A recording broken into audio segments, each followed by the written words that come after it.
আজকের ব্লগটা শুরু করছি একদম সকাল থেকে।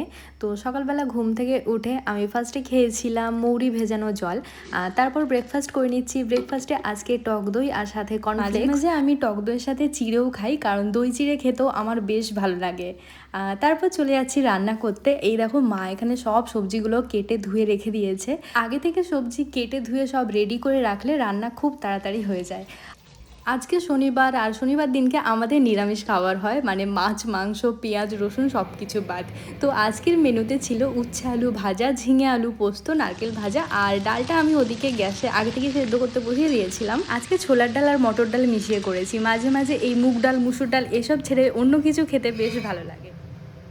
প্রথমে আমি জিরে, শুকনো লঙ্কা, অল্প একটু তেজপাতা আর হিং দিয়ে তার সাথে টমেটোগুলো ভেজে নিচ্ছি। অল্প একটু আদা গ্রেট করে তার মধ্যে হলুদ আর জিরে গুঁড়ো একটু জলের সাথে মিশিয়ে ওতে দিয়ে দিয়েছি।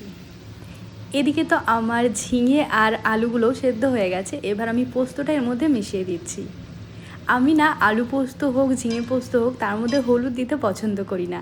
এই দেখো টমেটোগুলো বড় বড় কেটেছিলাম, তাহলে না এর খোসাগুলো খুব সহজেই ছাড়ানো যায়।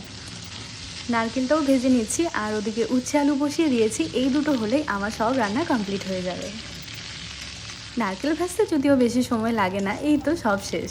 ওদিকে বাপি কালকে ভেড়ি থেকে অনেকগুলো ডাব নিয়ে এসেছিল। বিশাল এসে আমার জন্য একটা ডাব কেটে দিল, আর তারপর ওই জলটা আমরা দুজন মিলেই খেলাম।